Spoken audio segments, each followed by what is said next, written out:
If you're not willing to go in there and face yourself, you're not gonna find anything. You're gonna live right here on surface, man, right here on surface. So if there is an ending to this world and there is somewhere to go and there's a judgment, you're gonna get there and you might see a chart. And that chart may tell you who the fuck you should have been. And now you get the rest of your life to think about that.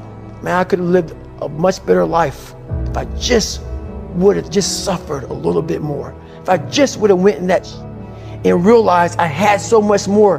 But fear and the 40% and living here versus living here, being afraid, stop me.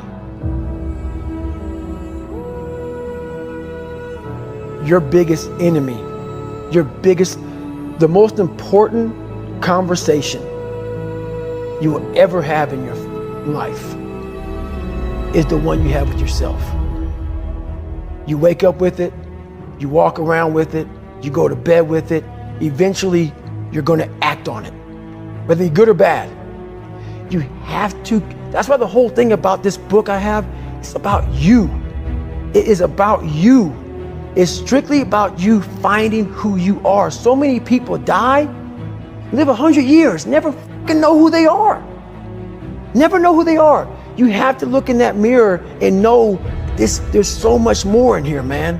Because I can literally right now be a 300-pound guy spraying for cockroaches still to this day. If I did not look in that mirror and say, there has to be more to this.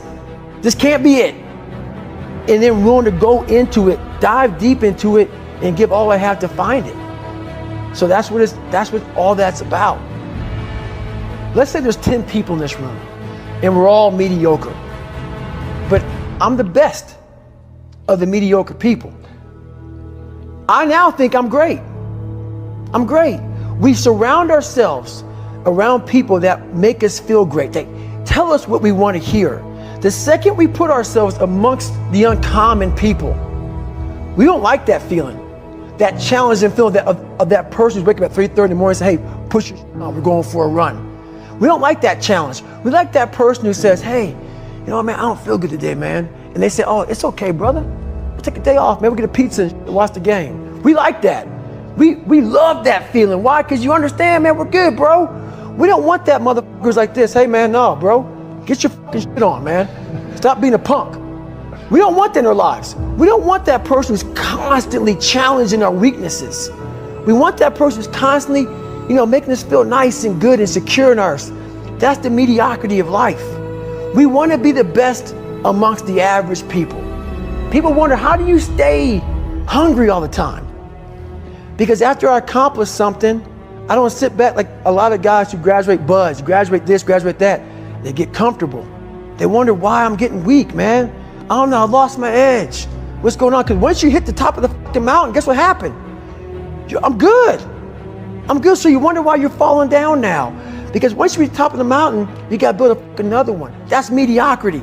There's a lot of people in mediocrity who have a nice resume, but they're one-timers, man. They hit a one-time deal, they busted it open, got a lot of money, but they're good. You're mediocre now, man. What are you fucking doing today, tomorrow, the next fucking day? That's why I don't listen to theorists. I don't listen to all that bullshit. I listen to a motherfucker who's like this, man. What's wrong, man? I'm fucking tired, dude. Why are you tired? Because tomorrow, I gotta do the fucking shit again, man. Whatever this shit is that made me fucking nauseous and sick to my stomach, it made me hurt. There's no ending. And that's the person I listen to. That's the person who's gained knowledge. You gain knowledge through suffering. And on the other end of suffering is a world that very few have ever seen. It's a beautiful world because that's where you find yourself.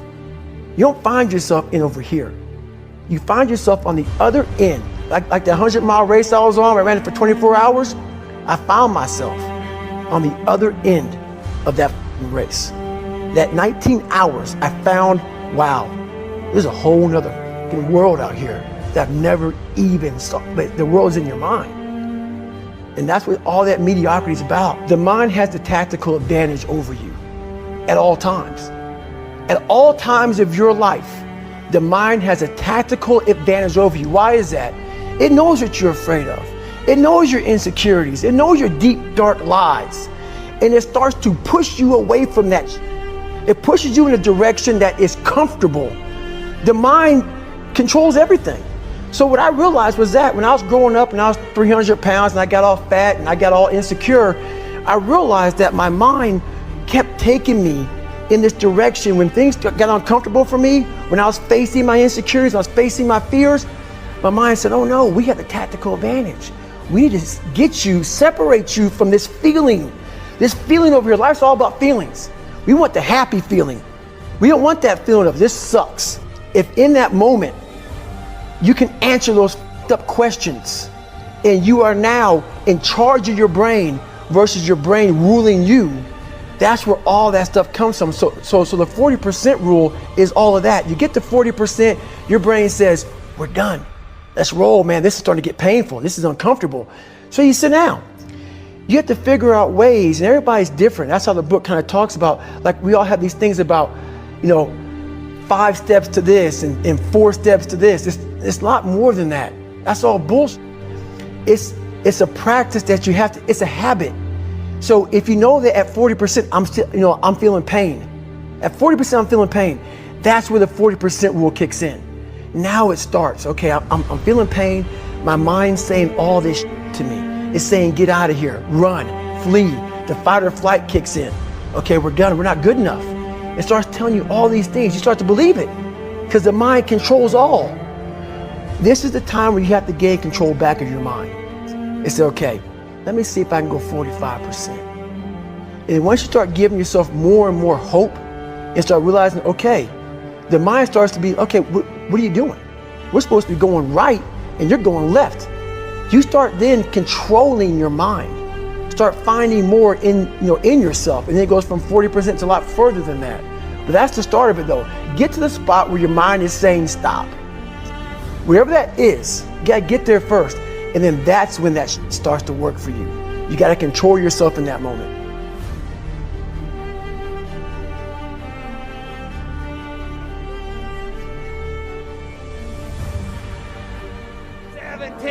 They don't know me, son. Get it. 18. They don't know me, son. Get it. 19. They don't know me, son. Yeah. 20. You got They some don't know more. me, Yeah. son. 21. Yeah. Get again. Come on. We want to see it. Good. 22. Who's gonna carry the boats and the logs? That's you, buddy. Come on. 23. Come on. 24. One more, David. Who's One more. gonna carry the boats? You're gonna do it. You're gonna do it. You're gonna do it. You did it. Yeah.